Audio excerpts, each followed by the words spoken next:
নবীজি একটা মানদণ্ড বলে গেছেন, তারা তফিকুমুস সাকালাইন, তোমাদের সামনে আমি দুইটি ভারী বস্তু রেখে গেলাম। লান তাদিল্লু মা ইন তামাসসাকতুম বিহিমা, তোমরা যতক্ষণ পর্যন্ত ওই ভারী বস্তু দুইটা শক্তভাবে আঁকড়ে ধরতে পারবে ততক্ষণ পর্যন্ত তোমরা পথভ্রষ্ট হবে না। সুবহানাল্লাহ। সেই ভারী বস্তুটা কি? প্যারে হাজির, ট্রেন জানা, ট্রেন যদি হঠাৎ ছেড়ে দেয় আর কোন যাত্রী দৌড় দিয়ে যায় ট্রেন ধরে, হালকা ভাবে যদি ধরে তো ছিটকে পড়ে যাবে, মৃত্যুর সম্ভাবনা থাকে, শতভাগ মৃত্যুর সম্ভাবনা। আর যদি শক্ত করে ধরে যদি লাফ দিয়ে উঠতে পারে তাহলে সে কি করবে? বেঁচে যাবে। তো দুইটা ভারী বস্তু শক্ত করে ধরতে হবে, যতক্ষণ পর্যন্ত আঁকড়ে ধরতে পারবে শক্তভাবে ততক্ষণ পর্যন্ত পথভ্রষ্ট হবে না। কিতাবুল্লাহ এক নম্বরে হইল আল্লাহর কিতাব কুরআনুল কারীম, দ্বিতীয় নম্বরে হইল ওয়া ইতরাতু আহলি বাইতি, দ্বিতীয় নম্বর হলো আমার আহলে বাইত। আমার আহলে বাইতকে যদি তোমরা আঁকড়ে ধরতে পারো তোমরা পথভ্রষ্ট হবে। সদা বলো আলী আলী আলী, সদা বলো আলী আলী, মুশকিল কোশা নামের গুণে, শেরে খোদা নামের গুণে বুঝে যাবে দিলের গালি আলী, সদা বলো আলী আলী আলী, সদা বলো আলী আলী। আলী ও ফাতিমা হাসান হোসেন পঞ্জতন্তর সঙ্গে আছেন, আলী ও ফাতিমা হাসান হোসেন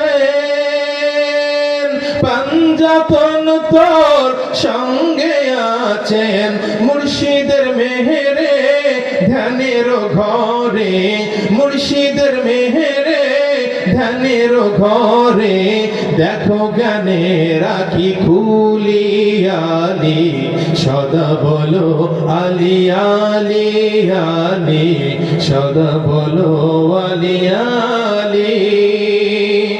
আহমদ মুহাম্মদ আলী ও ফাতিমা হাসান হোসেন মন্তরা পোনা, আহমদ মুহাম্মদ আলী ও ফাতিমা হাসান হোসেন মন্তরা পোনা, কবরে হাসরে তরাবে তোরে, কবরে হাসরে তরাবে তোরে, আর যত শপথের ধুলি আলী, সদা বলো আলী আলী আলী, সদা বলো আলী আলী, মুশকিল কোশা নামের গুণে, শেরে খোদা নামের গুণে বুঝে যাবে দিলের কালি আলী, সদা বলো আলী আলী আলী, সদা বলো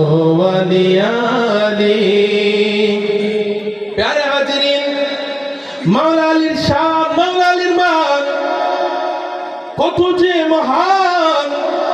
যখন আমার দয়ার নবী মায়ের নবী হিজরতের রজনীতে মাওলা আলীকে নিজের চাদর পরাইয়া দিয়েছিলেন, নিশ্চিত খুন হবেন, শহীদ হবেন জানার পরেও দয়াল নবীজিকে নিরাপদে বের করে দিয়ে মাওলা আলী দয়াল নবীজির চাদর মোবারক মোড়া দিয়ে শুয়ে আছেন। আল্লাহ রাব্বুল আলামিন খুশি হয়ে গিয়েছেন, জিবরাইল যাও আমার আলীর কাছে যাও, আলী আজকে আমার কাছে যা চাইবে আমি তাই দিব। জিবরাইল বললেন, আয় রব্বে কারীম, আলী কি আমাকে চিনবে নি? বলতেছে চিনবে না মানে তুমি যখন ওহী নিয়ে আমার হাবিবের কাছে যাও। আলী তখন আমার হাবিবকে পিছন দিক থেকে মুস্কি মুস্কি হেসে বলে, ইয়া রাসূলুল্লাহ, ইয়া হাবিবাল্লাহ, আপনার জিবরাইল চলে আসছে, জিবরাইল চলে আসছেন, তোমাকে অবশ্যই চিনবে। যখন জিবরাইল মাওলা আলীর কাছে আসলেন, আলীর কাছে আসার পর সালাম জানাইলেন, হে আলী, তোমার কর্মের উপরে তোমার আমলের উপরে আল্লাহ সন্তুষ্ট হয়েছেন, আজকে তুমি মালিকের দরবারে যা চাইবে তুমি তাই পাইবে। মাওলা আলী আলী চোখের পানি ছেড়ে দিয়ে বলতেছেন, আমি আমার রাসূলের মহব্বত ব্যতীত ভালোবাসা বেশি তো আল্লাহর দরবারে আর কিছু আমি চাই না। আমি আল্লাহর কাছে শুধু চাই তিনি যেন তার হাবিবের মাধ্যমে আমার মহব্বতটাকে কায়েম রাখেন। প্যারে হাজিরিন, যখন জিবরাইল বললেন আপনি কোনো টেনশন করিয়েন না, হাবিব তো অবশ্যই আপনাকে মহব্বত করে ভালোবাসে।